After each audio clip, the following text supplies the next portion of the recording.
Bon, ben super, je suis ravie de vous retrouver une fois de plus pour ce live, cet échange, cette interview vraiment où j'aime justement mettre à l'honneur des femmes entrepreneurs, passionnées et engagées. Et aujourd'hui, je suis vraiment très enthousiaste de recevoir du coup Brigitte qui va nous parler de sa vision autour de la naturopathie et voilà, de tout ce que ça représente et de la façon dont elle accompagne donc ses clientes chaque jour. Merci Brigitte d'avoir répondu à l'appel et bienvenue sur ce live. Merci à toi, Laetitia, de nous laisser la parole. Eh ben, écoute, avec un immense plaisir. Je suis vraiment enthousiaste de permettre à la fois aux personnes voilà, de te rencontrer, celles qui nous regarderont en replay aussi plus tard, parce que c'est vrai que parfois on est pris et contraint par nos horaires. Mais en tout cas, n'hésitez pas, et je le repréciserai à la fin, de revenir vers Brigitte si vous avez bien évidemment des questions ou de les poser sous ce live en commentaire. On prendra effectivement le temps d'aller vous répondre. Pour celles et ceux qui ne me connaissent pas et qui vont me découvrir aussi sur ce live, du coup, je suis donc Laetitia Grenepoix et ma mission de cœur, ma mission d'âme est d'accompagner des femmes entrepreneurs et vraiment des dirigeantes d'entreprise à vraiment se reconnecter à leur leadership et à construire un business haute vibration avec une démarche particulièrement holistique. Donc voilà, mais aujourd'hui, je n'ai pas envie de parler de moi. On va voilà, se diriger vers Brigitte. Alors Brigitte, en quelques mots, voilà, est-ce que tu peux justement te présenter qui tu es, ce que tu as envie de nous partager, ton activité, où est-ce que tu te situes? Enfin, vraiment, je te laisse libre. Merci, Laetitia. Donc, je m'appelle Brigitte Corbet-Le Breton.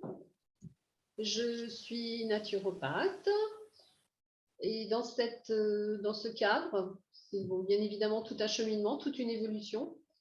Et je suis quelqu'un aussi qui est très sensible à la nature. Sans doute aussi, mon métier m'a influencé. Pour moi, la nature, c'est quelque chose qui est évidemment qui est au cœur de ma vie. C'est une richesse, c'est notre futur, hein, faut pas l'oublier. J'ai la chance de vivre dans les Côtes d'Armor, donc dans un endroit qui est entre guillemets vert au niveau des couleurs, mais verdoyant aussi parce que j'ai beaucoup de végétation autour de moi. Et c'est vrai que là, si je tourne la tête, c'est parce que je m'inspire justement de la beauté du paysage. Et voir, pour moi, voir les feuilles qui volent au vent, les oiseaux qui volent, le ciel, quelle que soit sa couleur, ou même pour les personnes qui vivent au bord de l'eau, voir la mer et ses marées, ce sont des moments magiques, vraiment, vraiment magiques et qui contribuent aussi à notre équilibre personnel, émotionnel, etc. Donc, comme je suis sensible à la nature, bien évidemment, j'essaie de faire au mieux pour limiter mon impact sur l'environnement. Donc, je fais des choses que j'imagine beaucoup essaient ou ont déjà mis en place par le fait de consommer déjà des produits locaux. C'est vrai que j'ai la chance de vivre à la campagne, donc c'est plus simple aussi pour moi. Je fais du compost, puisque je vis toujours à la campagne. J'achète des produits sans emballage. Je me chauffe au pellet. J'ai pu changer ma chaudière, mon ancienne chaudière au fioul. Comment dire, économise aussi le gaz, donc tout ce qu'il peut y avoir comme composé négatif, puisque je cuisine dans un four suédois. Donc, si vous avez des interrogations sur ce qu'est un four suédois, n'hésitez pas à aller voir sur Internet, vous verrez, c'est très sympa à créer. Et surtout, c'est très efficace sur la cuisson. J'ai même réussi à faire cuire des choses qui prennent beaucoup de temps, des pois chiches, qui sont très bons aussi pour la santé, et que je fais cuire à basse température. Donc, je vous recommande, essayez. Je collecte l'eau de pluie, l'eau que j'utilise, j'essaie entre guillemets de faire en double utilisation. Je lave mes légumes et après j'arrose mes plantes. Enfin, bon, vous voyez, j'essaie d'être très très nature. Sachant qu'à la base, j'étais une citadine type. Mais la vie me réserve des surprises. Et je suis également très très sensible à l'éducation des enfants et notamment des filles. puisque dans certains pays, malheureusement, elles n'ont pas vraiment droit à l'éducation. Alors que pour moi, la femme a tant à apporter à l'humanité que eh bien, je fais aussi des dons à des associations, et notamment pour l'éducation des filles. Donc ça, c'est un peu ma personnalité, vraiment ce qui me fonde.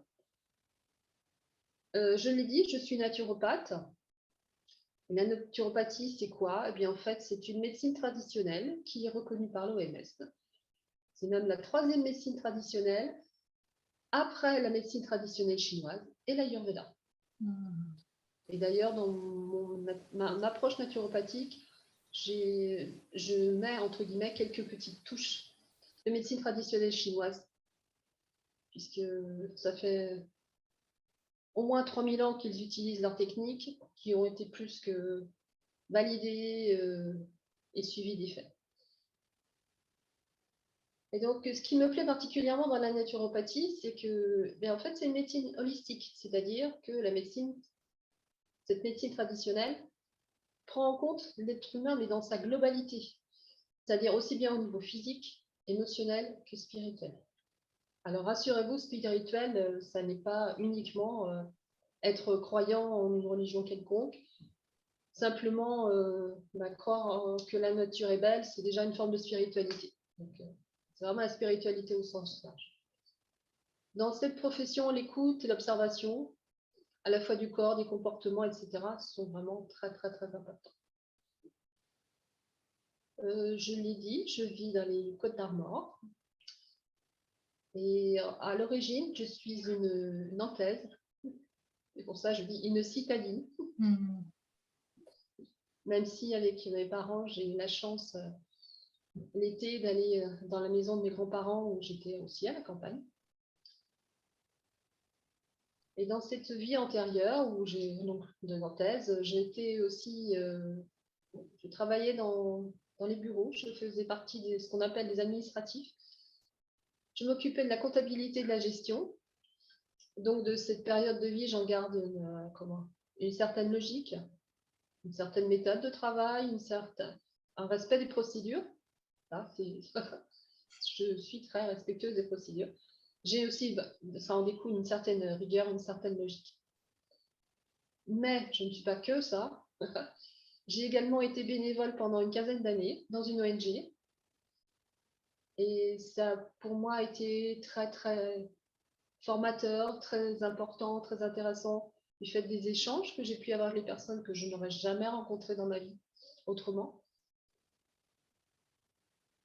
Comme j'étais secouriste, mais je formais aussi les gens en premier geste de secours, donc ça m'a permis d'écouter, de partager, de transmettre, et vraiment de m'adapter à chaque public, puisque j'ai fait également de l'accueil des migrants, où là, effectivement, c'est encore une approche différente, puisque les personnes qui arrivent ne maîtrisent pas nécessairement notre langue, donc il est souhaitable de se faire comprendre d'une autre façon, soit dans une autre langue, ou soit par la gestuelle. Donc ça, c'était ma vie, on va dire, d'avant, puisque, pareil, ce bénévolat, j'ai été obligée de l'interrompre en quittant ma vie d'origine. Et ce qui a fait que j'ai changé de vie, je me suis réorientée, c'est que, en fait, j'ai suivi un examen médical, enfin suivi, je dirais plutôt suivi même. J'ai suivi un examen médical et cet examen qui, à la base, devait bien se passer, m'a entraîné de gros soucis. J'ai fait ce qu'on appelle des chocs anaphylactiques, donc c'est une réaction allergique, avec notamment un arrêt respiratoire. Donc, autrement dit, ça a été très, très compliqué. À partir de là, bien, en fait, je me suis remise en cause. J'ai remis en cause qui j'étais, ce que je faisais, où est-ce que je vivais, parce que j'ai aussi en parallèle été obligée de modifier ma façon de vivre, ma façon de me soigner, ma façon de me nourrir, enfin, beaucoup, beaucoup de choses. Donc j'ai eu une phase d'introspection assez importante, même si je continue toujours, parce qu'on évolue tous les jours, on apprend tous les jours. Et c'est ce qui est bien aussi. Donc j'ai suivi une formation de naturopathe. Cette formation m'a pris 3 ans. Et en suivant cette formation, je me suis rendu compte, parce qu'en même temps, j'ai vidé ma bibliothèque, parce que j'avais le projet de partir. Donc, je me suis rendu compte que j'avais plein de livres qui, en fait, étaient simplement le reflet de ce que j'ai pu voir durant ma formation. Ce qui m'a quand même interpellée, parce que je me suis dit, tiens, c'est les premiers bouquins, j'avais commencé à me les acheter 15 ans avant. Pourquoi la vie? Ouais, c'est complètement.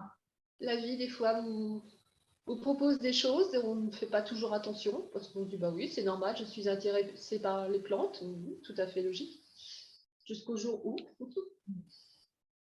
je me suis rendu compte aussi, j'ai pris conscience, parce que je le faisais d'une façon, pour moi, qui était normale, toujours, toujours la normalité, que je me soignais d'une façon, j'essayais de me soigner d'une façon le plus naturelle possible. Je suis très friande des, je dis friande parce que je, pour moi, c'est logique d'aller voir un naturopathe. Enfin, c'était logique d'aller voir un naturopathe. Maintenant, je me vois toute seule. J'allais voir, je veux dire, un ostéopathe, quelqu'un qui fait des massages, quelqu'un qui... Même le magnétisme aussi, pour moi, c'est quelque chose que je perçois qui m'aide. Voilà. Et dans mon introspection, je me suis souvenue aussi que lorsque j'étais enfant, je souhaitais devenir infirmière. Enfin, infirmière. Et depuis mon enfance, j'ai l'envie de soigner, d'aider à ma façon.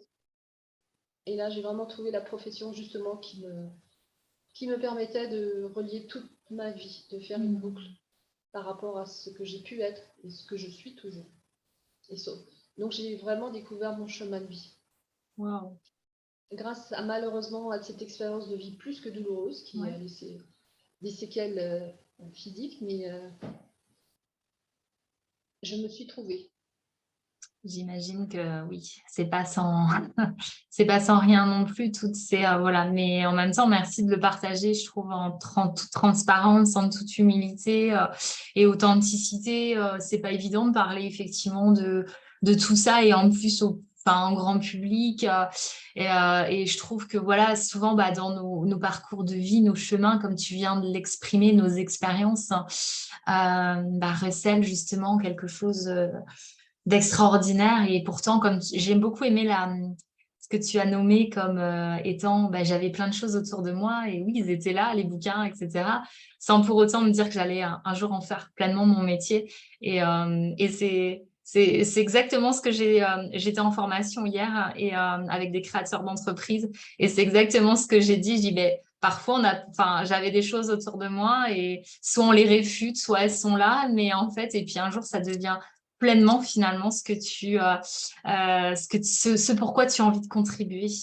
Et vraiment bravo parce que je trouve que le chemin il est énorme et merci de nous le partager. Donc et du coup qu'est-ce qui t'a motivé du coup à devenir cet entrepreneur, chef d'entreprise, à vouloir contribuer.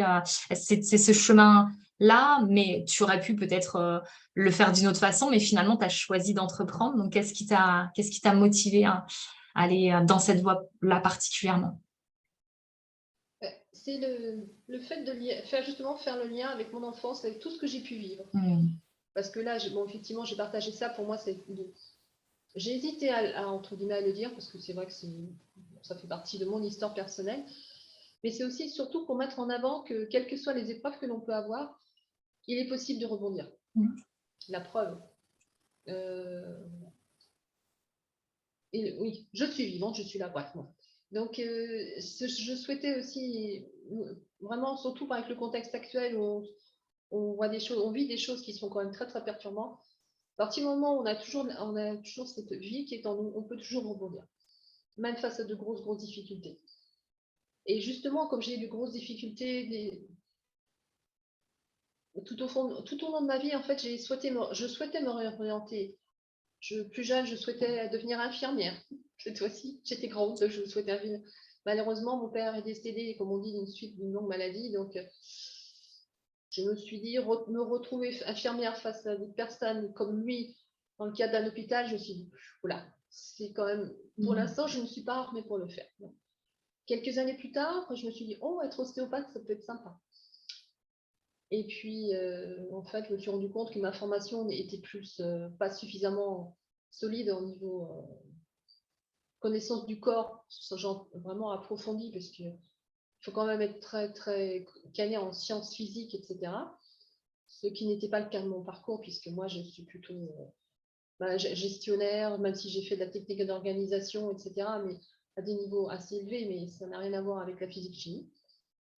Donc, je me suis dit, tout cet apprentissage, toute cette expérience, tout mon savoir-faire, la façon de me soigner, mon savoir-être, je me suis dit, je dois en faire quelque chose. Si j'ai la chance de vivre aujourd'hui, je dois pouvoir le partager. Donc, pouvoir le partager, c'était devenir entrepreneur. Et devenir entrepreneur, pour moi, c'était aussi être dans le soin. Ce que je faisais depuis par petite, parce que même petite, je me suis souvenue de ça. À l'école, j'avais une petite camarade de classe qui était malentendante et malvoyante, et je prenais toujours soin d'elle. J'étais toujours collée avec elle, et la maîtresse me regardait, elle l'air de dire, mais même la maman de cette petite fille était vraiment ravie qu'elle ait pu avoir une petite copine de classe qui, entre guillemets, était comme toutes les autres, avec tous ses sens. Et vraiment, je faisais l'admiration de cette maman, alors que pour moi, c'était encore une fois logique d'aider une petite fille différente. Donc, je me suis dit, là, il y a quand même quelque chose à gratter, il faut que je fasse partager ça. Et je me suis formée en naturopathie. Donc maintenant, c'est fait. J'accompagne les femmes, je prends soin des femmes, logique, par des accompagnements qui durent 4 heures, répartis sur 3 mois. Je le fais plus par des visios ou par téléphone, mais quand je dis par téléphone, c'est parce que je reste joignable entre chaque visio. Mais comme je l'ai dit, l'importance de voir la personne, de voir son comportement, sa façon d'être, m'apporte quelque chose en plus, parce que je suis en distanciel. Donc concrètement, comment va se dérouler une séance, un entretien avec moi? Lors d'un contact, le premier contact, il va d'abord avoir une visio qui va durer 15 à 30 minutes, où on va échanger. Donc c'est important que la personne me connaisse, me voie, même si c'est juste le visage, mais au moins un aperçu de ce que je peux être, de ce que je peux émettre. Je souhaite inversement voir la personne, poser quelques questions, puisqu'on va travailler ensemble. Il est normal que l'on soit d'accord sur ce que j'apporte.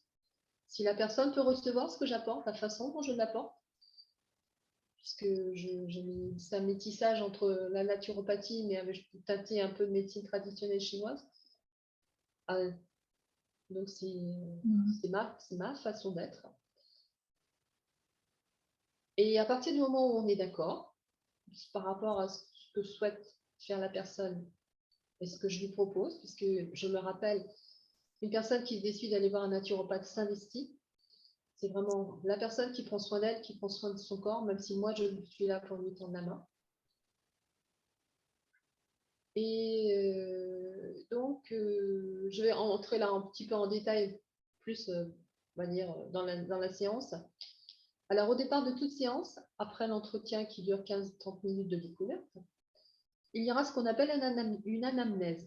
C'est donc un questionnaire qui va me permettre justement de découvrir ce qu'est la personne, quelles sont ses habitudes de vie, c'est-à-dire est-ce qu'elle fait du sport ou au contraire, elle est plutôt sédentaire, quelle est la couleur de ses émotions du moment ou de sa vie en général, quels sont ses problèmes de santé ou autres, quels sont également ses besoins.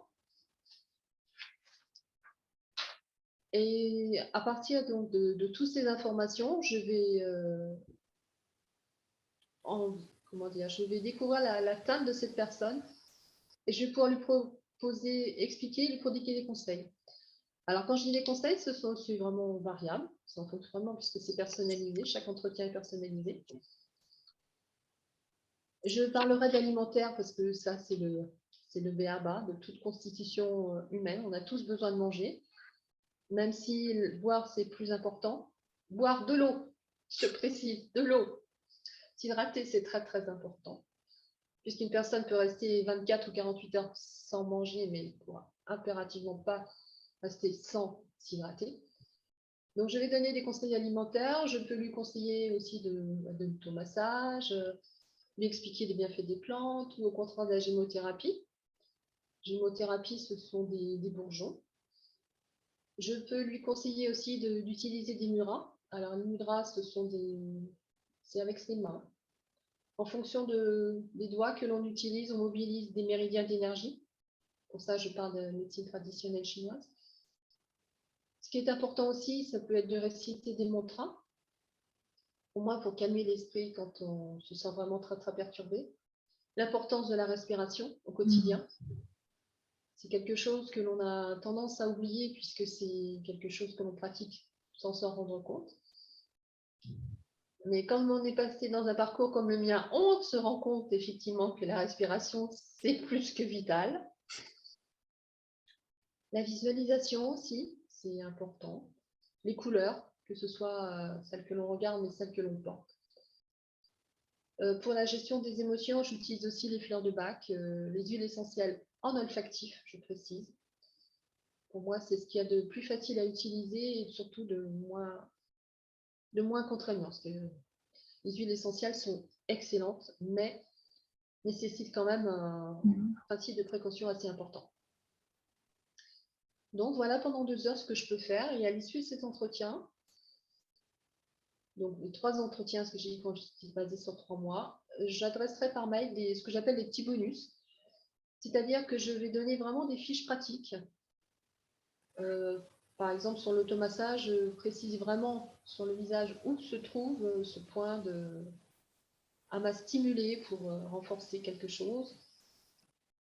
Je vais donner aussi des conseils, des fiches types sur la nourriture, puisqu'on a souvent tendance à oublier qu'un repas type, c'est vraiment des protéines, des céréales, du cru et du cuit. Une protéine végétale ou animale, hein, tout dépend des personnes. Donc, je donnerai des menus types. Je donnerai aussi des menus types en fonction ce qu'on appelle les types hippocratiques, c'est-à-dire les personnes qui sont plus sportives ou au contraire qui sont plus sédentaires, etc. Il y a aussi une alimentation spécifique pour le 3e et 4e âge, puisque à partir de ce moment-là, beaucoup de personnes ont des carences, donc c'est important de renforcer. Je donne des conseils en micronutrition. Et ça, donc vraiment sous la forme, on va dire, écrite. La personne pourra les consulter dès qu'elle aura un besoin. Elle les a en permanence. Qu'est-ce que je pourrais dire de plus sur les entretiens en naturopathie? Moi, ce qui m'intéresse en naturopathie aussi, c'est que on essaie de trouver l'origine du mal-être ou du problème vraiment de la maladie, quelle qu'elle soit, mais sans masquer les symptômes. On va vraiment à la source. Et donc, on va s'appuyer sur les points forts pour contrebalancer les points qui sont plus faibles. Le corps a une capacité d'auto-guérison. D'ailleurs, beaucoup maintenant d'études le prouvent que si on s'entraîne mentalement, on crée de nouveaux. Et ça, Laetitia, je sais que c'est quelque chose qui est important pour toi. On crée de nouveaux schémas neuronaux qui nous aident à aller mieux et voire à dépasser nos limites physiques. Maintenant, on voit de plus en plus de commentaires, enfin même de vidéos dans ce sens-là. Et je rappelle surtout que chaque personne est acteur de sa santé et qu'il n'y a pas, entre guillemets, un âge de départ. Oui, complètement. On ne va pas se dire « Oh oui, mais moi, je n'ai que 20 ans, donc cool. » Non. Même à 20 ans, on peut mettre en place de petites choses parce que je pourrais dire qu'il est plus facile de changer un tout petit peu. Par exemple, juste supprimer tout ce qui est sucré au petit déjeuner pour remplacer par plus de protéines. Ça, c'est du basique. Ça se fait jour le jour, sur les années. C'est efficace, c'est génial. plutôt que de tout changer sous prétexte que malheureusement, la vie vous dit ah bah oui, toi mon corps, tu n'as pas voulu m'écouter, bah maintenant je vais te rappeler à l'ordre et te dire que ça, c'est fini, tu ne le feras plus. Complètement. Je pense que tout ce qu'on peut adopter voilà, dès le plus jeune âge, sans forcément, en plus, dans ce que j'entends parler de privation, c'est vraiment voilà, des bonnes attitudes, des bons comportements, effectivement, en matière d'hygiène de vie, alimentaire, sportif, enfin, émotionnel, comme tu viens de le nommer, et qui nous permettent finalement de mieux nous accompagner année après année, en tout cas voilà, dans notre évolution, enfin, surtout dans l'évolution de notre santé. Et je trouve que je trouve que ça, c'est vraiment précieux. C'est des choses effectivement auxquelles on peut-être alors selon l'éducation, selon ça, on n'y avait peut-être pas accès aujourd'hui. C'est vrai qu'on a cette chance, je trouve, en 2022 d'avoir accès à des choses incroyables qui nous permettent en tout cas de mieux nous considérer, de mieux prendre soin de nous, de notre santé, de notre intelligence émotionnelle, comme tu viens de l'évoquer, de ces fameux chemins neuronaux de notre cerveau. Enfin, on a beaucoup de recul et beaucoup d'études, en tout cas, qui nous amènent à ça. Et je trouve que c'est extraordinaire de pouvoir y mettre effectivement de la conscience. Je pense qu'aujourd'hui, comme tu l'as bien souligné, on vit des phases, surtout depuis quelques temps, un peu complexes, et on est confronté aussi à, je pense que beaucoup sont connectés à ça. Des fois, justement, à des mots MAUX au niveau du corps, au niveau émotionnel, au niveau de la santé, etc.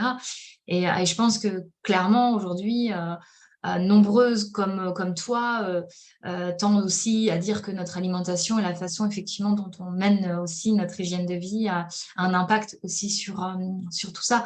Donc, je suis vraiment ravie de t'avoir et que tu en parles comme tu en parles parce que je trouve important de le sensibiliser. Peu importe après, effectivement, les gens de la façon dont ils ont envie de le faire, mais vraiment de les sensibiliser à ça, c'est vachement précieux. Donc, merci pour ça, pour ta vision et en plus de l'expérience que tu as, voilà, que tu nous as fait part au début et qui amène du sens finalement à ô combien c'est important et précieux de prendre soin de soi. Oui, oui. Et donc, entre guillemets, pourquoi venir me voir, même si c'est en distanciel, c'est tout simplement justement pour maintenir son bien-être physique ou émotionnel. On en a tous besoin, moi la première. Hein. C'est quelque chose que je pratique entre guillemets tous les jours. C'est un impératif. Ça peut aussi être anticiper un changement physique ou hormonal, surtout pour les femmes. Hein. Que ce soit lié à l'âge ou à la grossesse, etc. On a toutes des changements hormonaux différents. Ça peut aussi être améliorer un souci de santé ponctuel, par exemple un rhume des foins qui empoisonne bien la vie et qui peut être amélioré en plus du traitement habituel que la personne peut prendre. Ça, c'est autre chose. Mais il y a des techniques pour améliorer. Mais c'est aussi accompagné lorsque malheureusement on a déclenché une grave maladie qui a un traitement médical et on peut améliorer certains effets secondaires qui peuvent parfois être très lourds. Donc vraiment, c'est assez large. Le domaine de la naturopathie est assez large. Moi, ma spécialité, évidemment, c'est plus les problèmes respiratoires. J'ai j'ai effectué de longues recherches et de longues mises en pratique, de petites techniques différentes. Il n'y a pas que ça. Ah, c'est super intéressant, vraiment. Et tous ces domaines, effectivement, de ces champs sur lesquels que tu viens de nommer, sur lesquels tu peux intervenir, et notamment, effectivement, de ton expérience, comme tu as évoqué au tout début, sur les problématiques respiratoires voilà, que ta santé, en tout cas, auxquelles tu as été confrontée. Vraiment, je pense que oui, je pense que tu es la bonne personne, en tout cas, voilà, pour pouvoir aider aussi, accompagner en ce sens. Donc, et je sais qu'en off, hein, bien évidemment, on en avait déjà beaucoup échangé et c'est vrai que c'est super intéressant. Donc, Et du coup, pour toi, aujourd'hui, qui a fait le choix d'entreprendre, l'entrepreneuriat et être une entrepreneur en 2022, ça représente pour toi une opportunité, un défi. Comment tu te positionnes par rapport à ça? Alors, pour moi, c'est à la fois une opportunité et un défi. Un défi dans le sens où tout est à créer. Vraiment, tout est à créer, c'est-à-dire pour moi, c'est un départ impératif. Et d'ailleurs, Laetitia, quand elle nous accompagne, elle nous met face aussi à ça. C'est d'abord se connaître soi. Connaître ce que l'on est, ce que l'on aime. Il faut être aligné avec ce qu'on propose. C'est vouloir faire quelque chose qui semble être, entre guillemets, dans l'air du temps, mais auquel on n'adhère pas vraiment, ce sera très, très compliqué. Et donc, c'est un défi aussi parce qu'il faut créer donc, ses services, éventuellement ses biens, ses produits, ça, tout dépend des personnes. Mais il faut aussi se faire connaître, il faut accepter de se montrer, de rencontrer de futurs prospects, de fidéliser ces futurs prospects. Il faut également s'organiser, alors s'organiser à tous les sens, dans tous les sens du terme, puisque quand on est entrepreneur, il y a des démarches administratives à faire pour s'enregistrer, etc., etc. Il faut hiérarchiser ses actions, alors que ce soit effectivement tout au long, ou au jour le jour, ou mois le mois. Il faut également tenir sa comptabilité ou la déléguer, parce que je peux le faire moi, mais ça c'est aussi possible de déléguer. Heureusement, il y a quand même des choses que l'on peut déléguer. Bref, c'est un défi parce qu'une femme devient dans ces cas-là une femme, j'ai envie de dire, une femme orchestre. Elle fait beaucoup, beaucoup, beaucoup de choses. Mais en même temps, c'est une opportunité parce que justement, ça permet de relever des défis, de sortir de sa zone de confort, comme dit souvent Laetitia.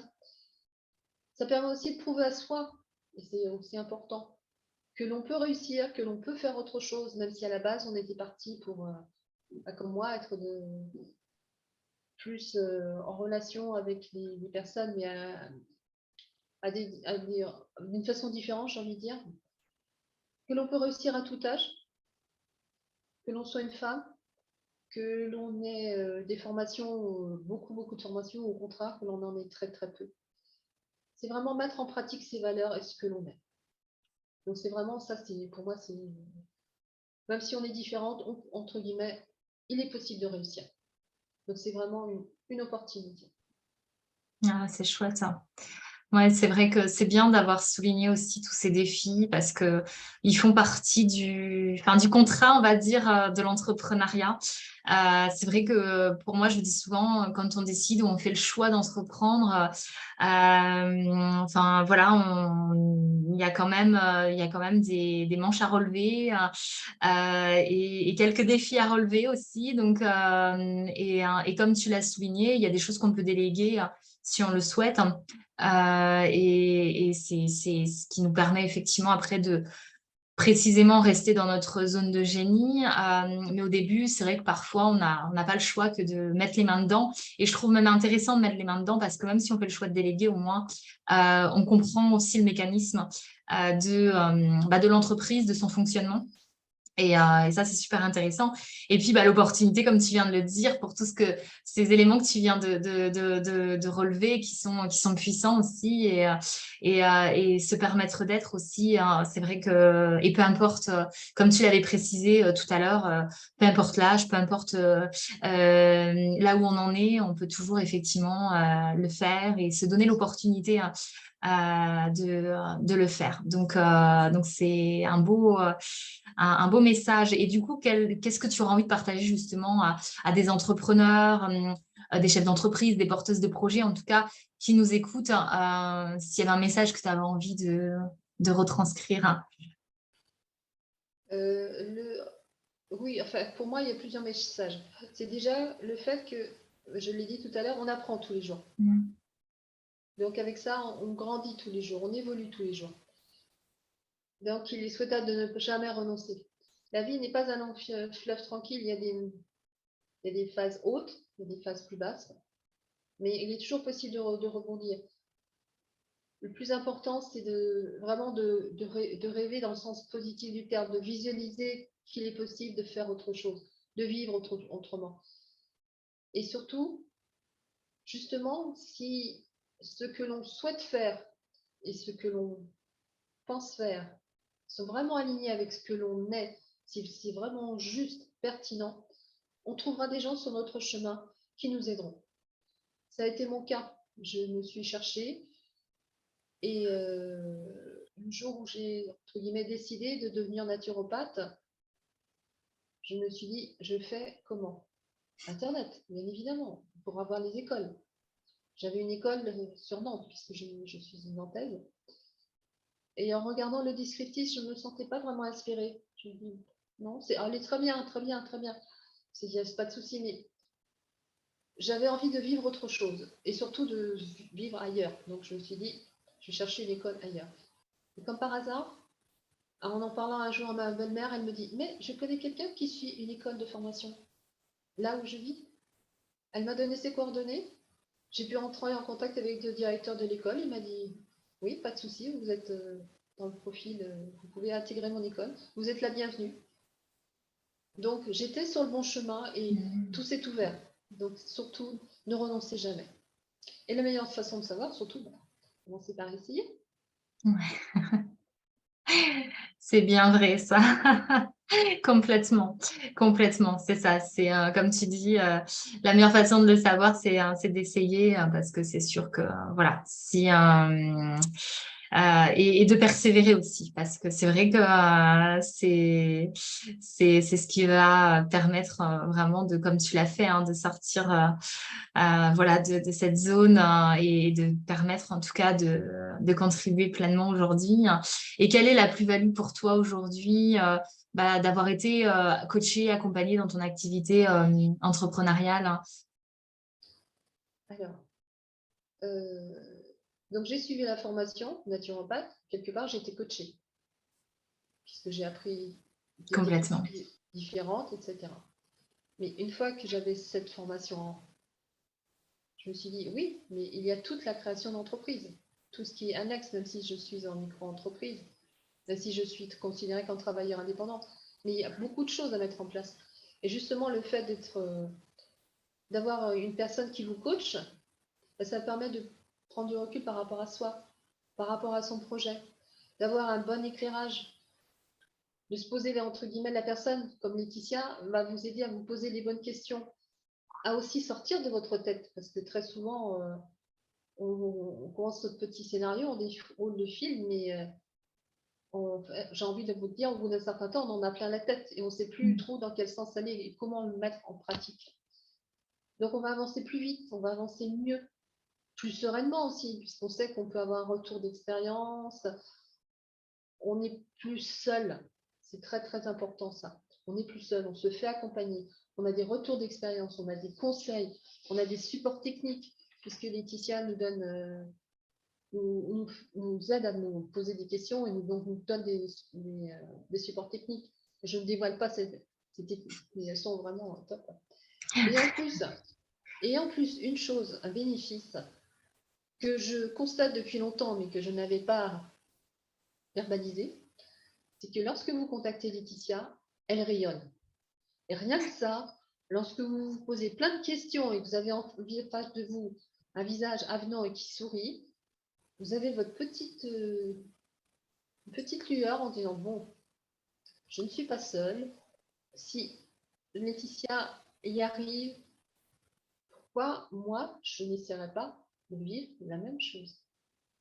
Ah, c'est adorable. Je suis C'est très vraiment touchée. sincère. Non, mais je le sais, merci infiniment, Brigitte, pour ces mots très chaleureux. Et comme tu le dis, si moi j'y arrive, vous pouvez toutes y arriver en fait. Moi, je pars du principe que j'ai rien de plus que quelqu'un d'autre. Sauf que effectivement, je fais, j'applique, je recommence, je solutionne, je prends du recul, je remets les choses en perspective et je mets les mains dedans. Et c'est vrai que parfois, on s'interroge, on se dit, mais qu'est-ce qui fait soit le rayonnement, soit le succès, soit les choses d'une personne que l'on suit ou pour qui on a de l'intérêt.